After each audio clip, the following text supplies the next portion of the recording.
Welcome to our Student Journey panel discussion. My name is Andy Engelwart, and I'm the Assistant Dean of Academic Programs at the Harvard Extension. I've worked at the Extension School for almost 20 years, and I never tire of getting the chance to meet new students such as yourself. Obviously, the faculty and staff are key to making all the courses and degree programs possible, but it is you making the time and putting the energy into participating in classes, sharing your experiences with your fellow classmates who help make the Extension School the amazing and rewarding place that it is for all of us. Speaking of student experiences, we have a real treat in store as we're about to meet representatives from all across Harvard Extension, highlighting how many people there are here who have dedicated their careers to helping students such as yourself get the most out of their time at the Extension School. Right now, I'd like to introduce 9 of my colleagues who will be discussing how each one of their teams can help you along your own student journey with us. Students typically first work with representatives from Enrollment Services, and today we're pleased to have Sean Cleary from Enrollment Services here to help kick off the panel discussion. After that, we'll turn things over to Megan O'Brien, who will be discussing how our Accessibility Services Office helps students. Jamie Gallo will then tell you about all of our certificate offerings and help you think about how they might fit in with your career and overall learning goals. From the Degree Admissions Office, we have Julie Lonergan, and from the Degree Program Advising Office, talk with Chuck Houston. Michael Huddy from Student Financial Services will talk about the financial aspects of coming to the Extension School. And rounding things out, we'll be hearing from Chris Davis, who manages our Career and Academic Resource Center, or CARC as it's known, along with Amanda Peters from Career Services team. And finally, after everything is said and done, you've graduated, gotten a degree, representing our Alumni Associations, Jill Flicio will tell you about the after Extension School experience. So it's time to dive in, and we'll get a chance to meet each one of these wonderful people. And as I said, we'll start off by turning things over to Sean Cleary from Enrollment Services. Sean, I'll just throw out a question that I know a number of students have about getting started at the Extension School. Enrollment Services team is often the first point of contact for new students. Perhaps you can let us know how students can get started at the Extension School with the first course, and also maybe you could tell us a little bit more about what open enrollment is and how open enrollment works for our students. Thank you, Sean. Thanks, Andy. I'd be happy to answer those questions for you. As the Assistant Director of Enrollment Services, I manage a team of Enrollment Services specialists who are here to help you get started with your Extension School journey. We can answer all of your questions about creating your student account, navigating the course catalog, registering for courses, and degree and certificate program interest. So let's talk briefly about how to get started here at the Extension School.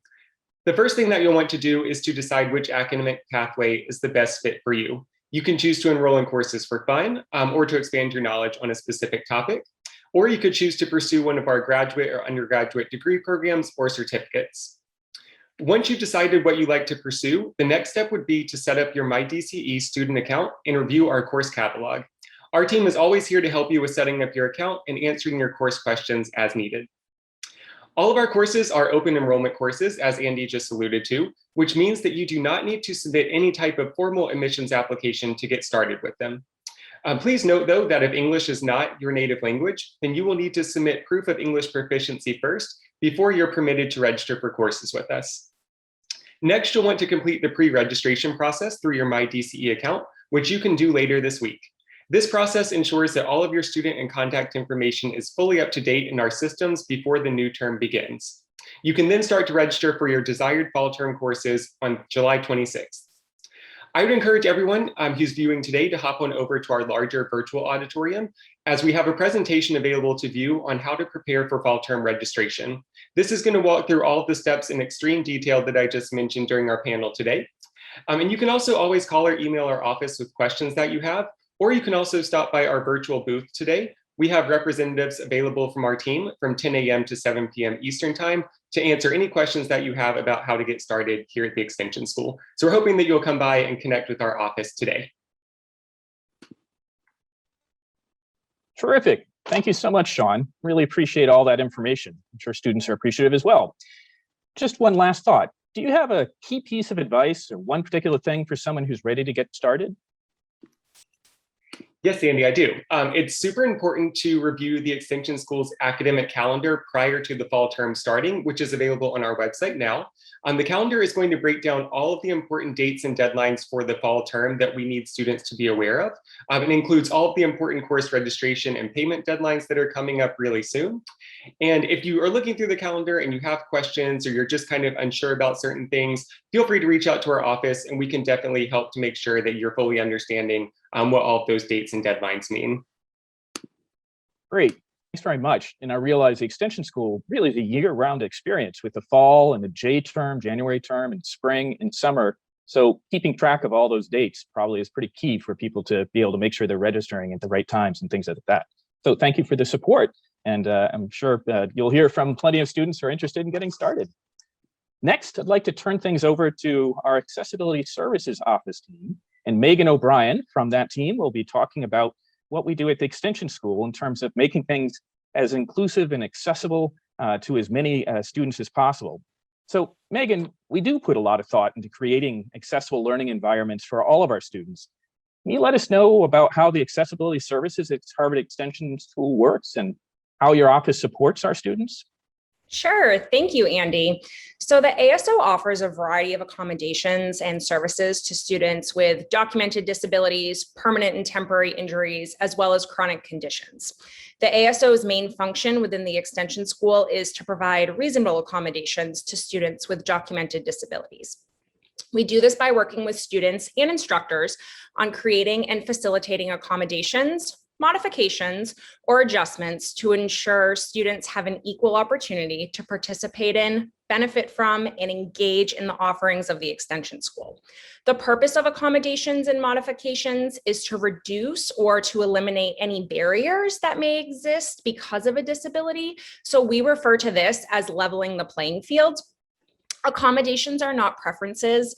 They're determined on an individual case-by-case basis through a review process. The interactive process begins when a student registers with the ASO. We will ask for documentation and for the student to schedule a welcome meeting with one of our staff members. Through collaboration in the interactive process, reasonable accommodations will then be determined. The ASO's main function within the Extension School is to provide reasonable accommodations. So I wanted to give some examples of accommodations and what modifications can include. So accommodations pertaining to exams, like extended time on exams or distraction reduced setting. There's also access to certain technology. So for example, text-to-speech, speech-to-text, dictation software. And lastly, accommodations pertaining to the classroom environment. So for example, CART services, ASL interpreters, and course materials in an alternative format. And this is also including Braille. So students can find additional information about our documentation requirements and other processes related questions on our website. In particular, they'll want to pay attention to the section labeled How and New Students to get a step-by-step overview of the process involved. And if there are any questions regarding accommodations or accessibility services for Harvard Extension, we encourage students to reach out. Wow. Your team does an incredible amount of things to support our students. Really appreciate that. And I've had a wonderful time interacting with everybody in the Accessibility Services Office, and I'm sure students will find that to be a good experience as well. So thanks very much for describing all that, Megan. Yes, thank you. And next, we'd like to turn things over to Jamie Gallo, who will tell you about our certificate offerings, which is a really neat way to get involved with something which is not just a course by course, but builds up to a little bit of a bigger chunk of skill set and topics.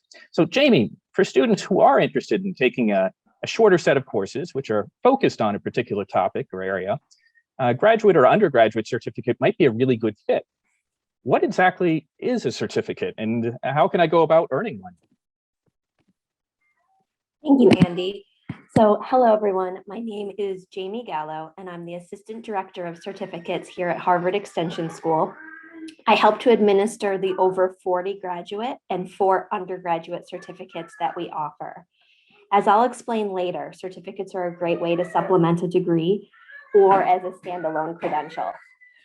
Certificates can also be a great way to earn a Harvard credential in less time than it takes to earn a degree. A certificate consists of a curated group of 3 to 5 courses within a specific topic area. Our certificates have specific requirements and groupings of courses that students complete in order to earn the credential. Earning a certificate can be a great way to retool, keep up to date, deepen your expertise within a specific area, prepare for further studies, or explore or prepare for a possible career change. We offer 42 graduate and 4 undergraduate certificates in a variety of different fields, and these certificates can be earned as standalone credentials. Our undergraduate certificates stack to our ALB degree, and many of our graduate certificates can stack to many ALM degrees.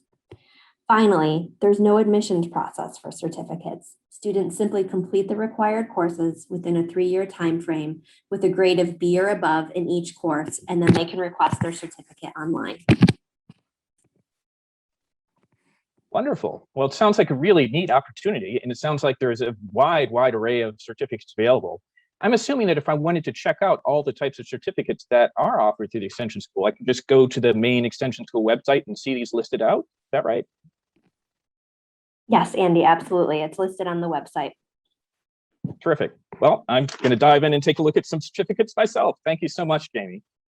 All right. Well, for those people who are interested in diving into a degree program, we're pleased to have Julie Lonergan, who will talk to you about the Degree Admissions Office and the support that it provides to students. I know that many people who are watching this are interested in either a master's or a bachelor's degree program. And we have a somewhat unique admissions process, I think is the right way to sum that up. But it's a neat sort of back and forth. And I'd love, Julie, if you could walk us through the admissions process. Thank you so much for joining us, Julie. Sure, of course. Thank you, Andy. My name is Julie Lonergan, and I'm Associate Director of Pre-Degree Advising and Admissions.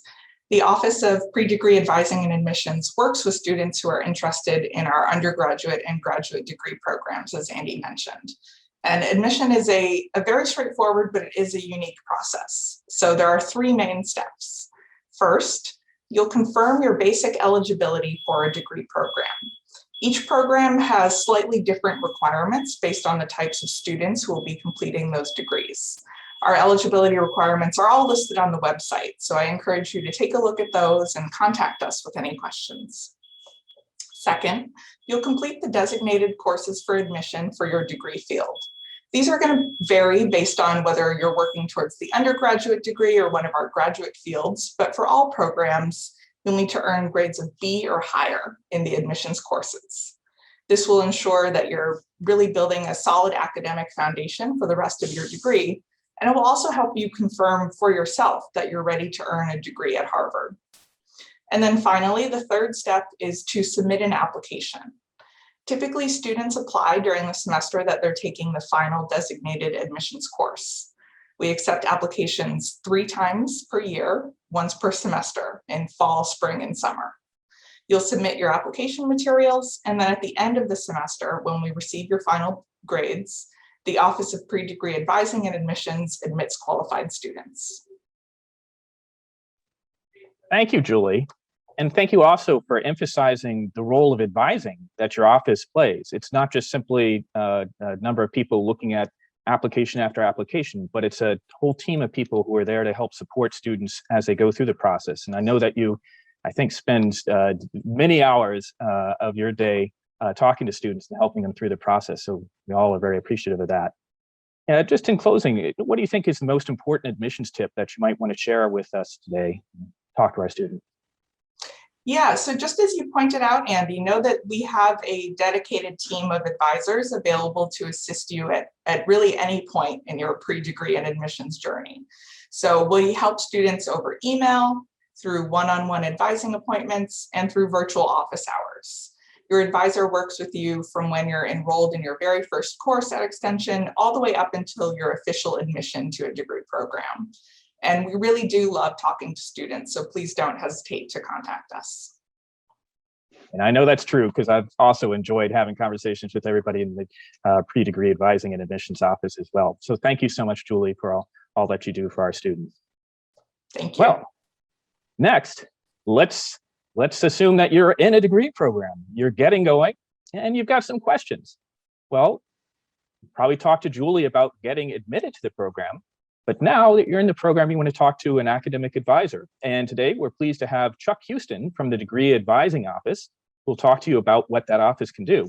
And Chuck, I know that completing a degree while our students and adult learners are juggling other personal life commitments, is a bit challenging. Chuck, you're a part of a team of academic advisors who are dedicated to supporting our degree candidates. And what exactly does this support look like for our students? How do you help students as they make their way through a degree program? Thanks, Chuck. Well, thank you, Andy. That's an awesome question, and I'm glad you asked it. I am Chuck Houston. I'm an advisor, in my case, in the graduate office, although we do have an undergraduate and graduate advising office. Personally, I advise students who are in management-oriented programs, such as industrial and organizational psychology or finance. And I also advise in the liberal arts areas, such as religion and psychology and English. But to answer your question more directly, Andy, I'm delighted we call this a student journey panel, because we act as guides. And like any journey, you need a good guide to have a transformative experience. And that's really what our goal is in the advising office, is to not just answer questions, but rather to guide you through and allow you to really capitalize on what is an enormous opportunity to be a degree candidate here at Harvard University, and in particular here at the Harvard Extension School. And we do this, I guess you could put it into two categories. One would be to make sure that you are fulfilling degree requirements. Now, all degrees have curricular requirements. So part of our process is to make sure that you are taking the right courses and fulfilling all of the various requirements that your degree program has.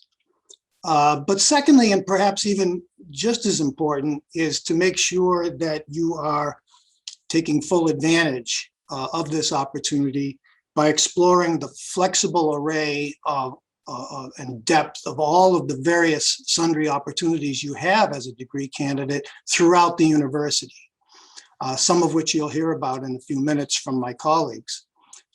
So there are a lot of resources, a lot of opportunities, a lot of room for serendipity. And so we act as guides on your journey through your degree program. That's really neatly put, Chuck, because it really emphasizes that whole idea of a journey, but with a guides, people who can help you along that journey. So I like that image. And Chuck, I think you yourself, as with many of our colleagues today, have had experiences directly with the Extension School. In fact, I think you completed a program here, Chuck. And is that similar to other academic advisors as well? People who have experienced Harvard Extension School on sort of both sides as both students and guides? That's absolutely right. I'm a proud alumnus of the Harvard Extension School. I completed the ALM degree in psychology in 2010, and I didn't want to leave. So the school was kind enough to hire me as an academic advisor. And I think the tip I would leave potential degree candidates with is to begin with the end in mind. You know, what is it that you hope to achieve with the degree, whether it's vocational, whether it's educational, preparatory, and make decisions along the way, along the journey, to extend the metaphor. Take full advantage of the guides that you have at your disposal so that we can help you get where you want to go. That's a really good point, Chuck, because in my sort of previous naive assumption, when I was talking to Julie about admissions or talking to you about advising, I had a very limited thought about what those things mean. Just something who reviews applications, just someone who tells me what courses to take. It seems like the advising, that guide aspect, is so much more at the Extension School. So I'd highly recommend that people take advantage of just the wonderful array of people that you're meeting right now, and others who are really here to help do much more than just simply check off a box on your course setup. Wonderful. Thank you, Chuck.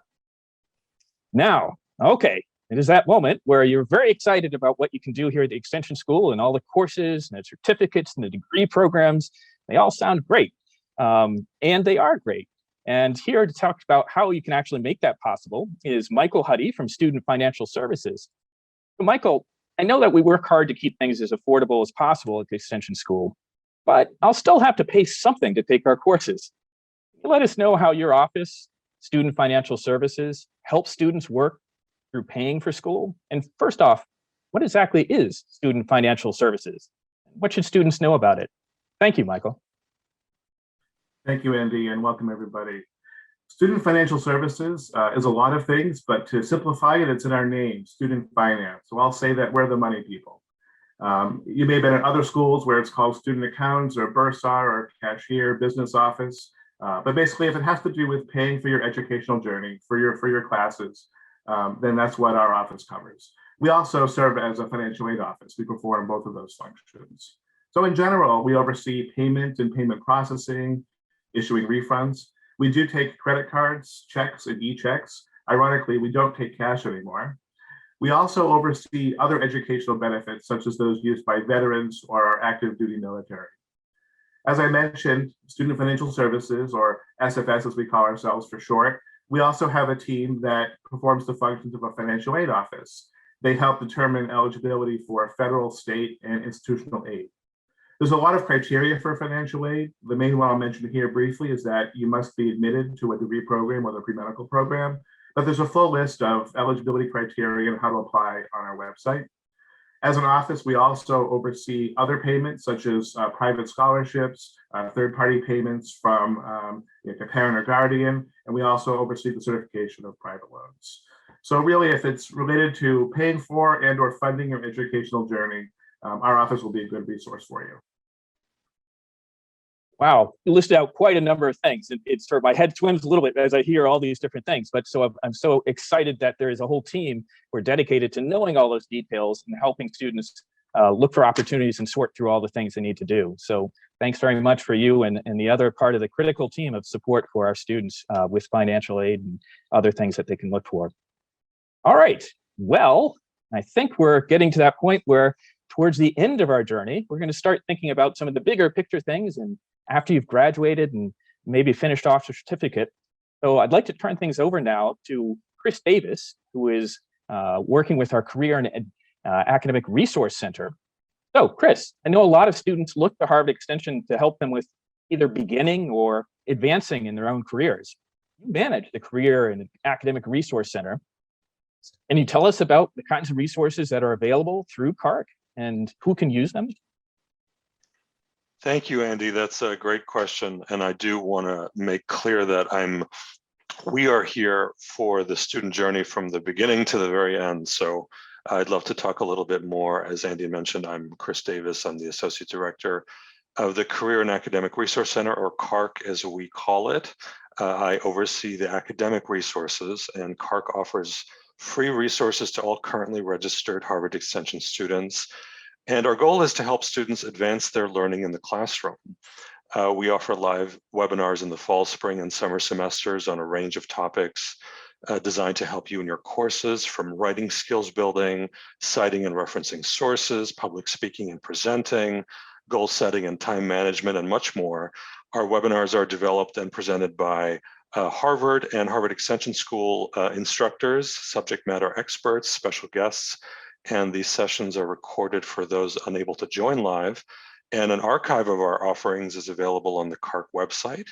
Also on the website, we have research-based study skills assessments and modules available for students who are interested in learning more about what study habits and routines work well for them.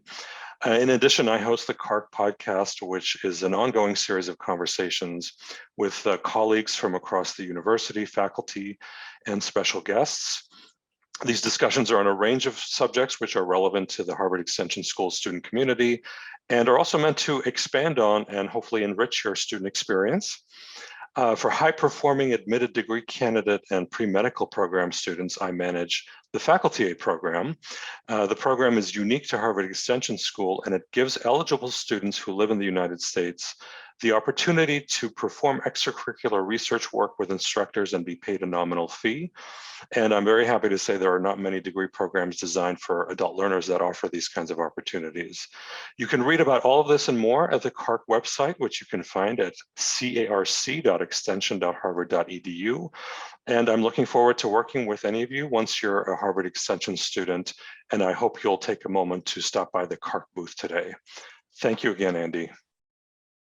Thank you, Chris. And once again, you've put me in my place in the sense of I have assumptions about what a career center does, but it's so much more. You've just listed off a wide variety of things. So the academic resources part is really a wonderful option for people to go and take things which are not necessarily paying for a course, but they can learn so much through your center. And I love your listing out all the types of things, especially the faculty aid. I've actually been really blessed to be able to work with a number of students through that program.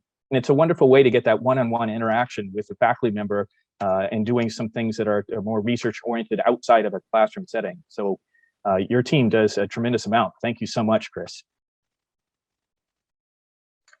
All right, now, speaking of careers and career services, which is one aspect of what Chris does with the CART Center, I'd like to turn this over now to Amanda Peters, who's representing the team of career services representatives who help students.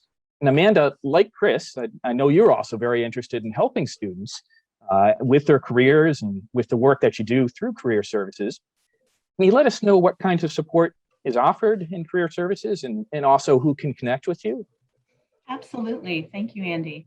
So along with my colleague Shoshana Mavor, we represent the career part of the Career and Academic Resource Center. So we're here to support students no matter where they are on their career journey. Most of the people in attendance today will visit us because of the webinars that we have that Chris mentioned. We also have some really in-depth nuts and bolts of the job search career webinars. We have others that take you on a deep dive into a particular industry or career path. And those are offered in the fall and spring semesters. So we really hope you'll join us for those. During the academic year between September and May, I hold once a month call-in hours for anyone who's registered for an extension school class.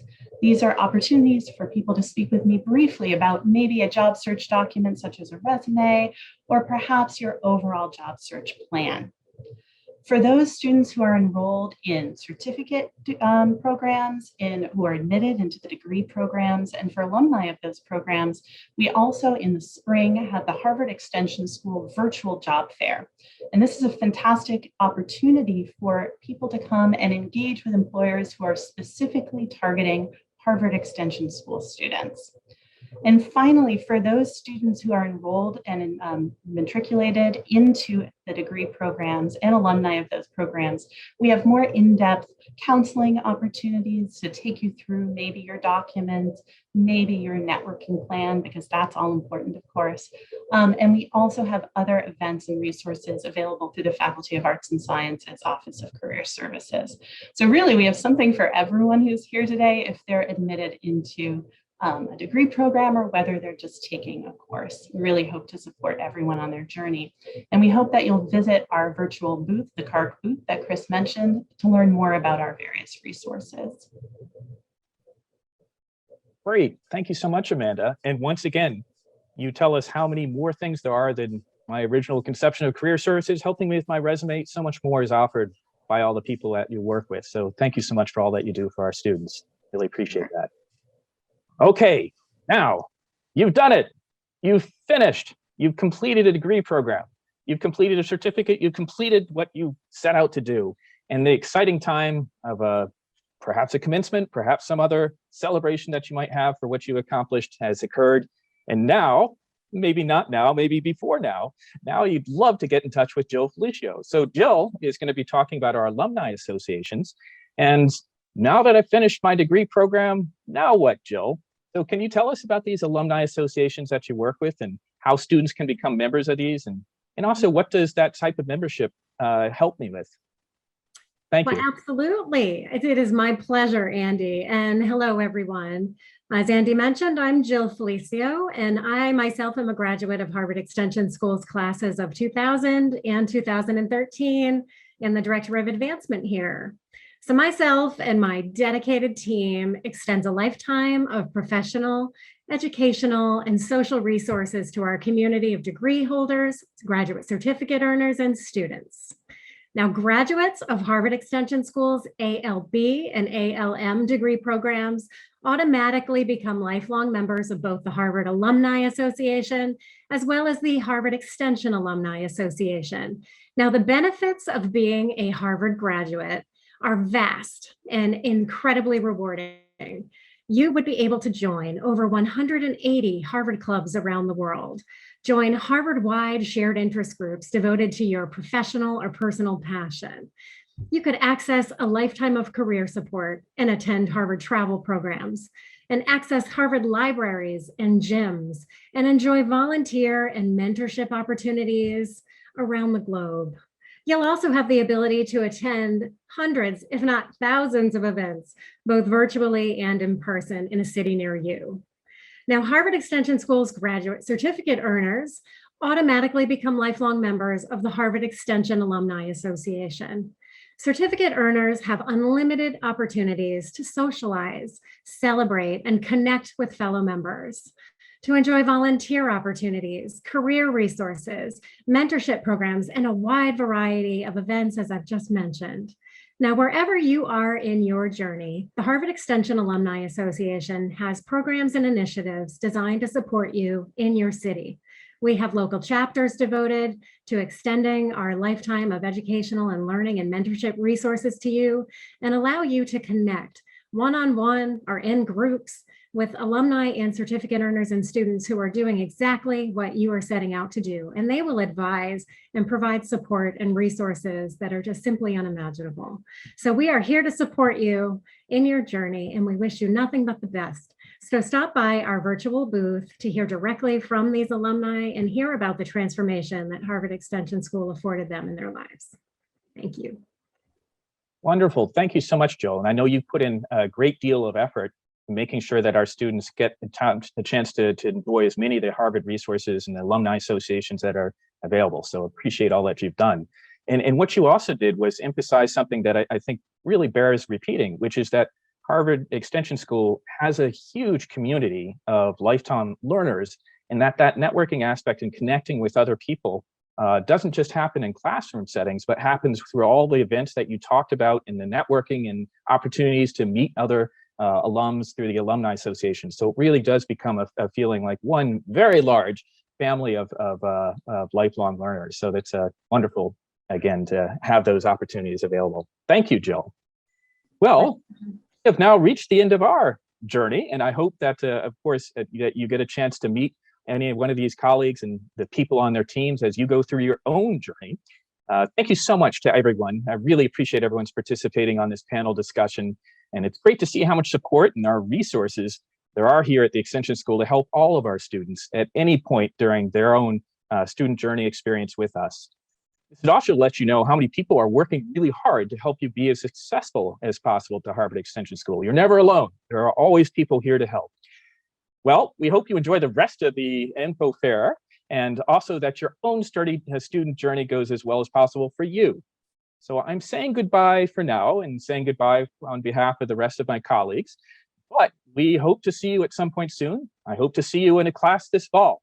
So have a wonderful time and experience all that we have to offer. Take care for now. Bye.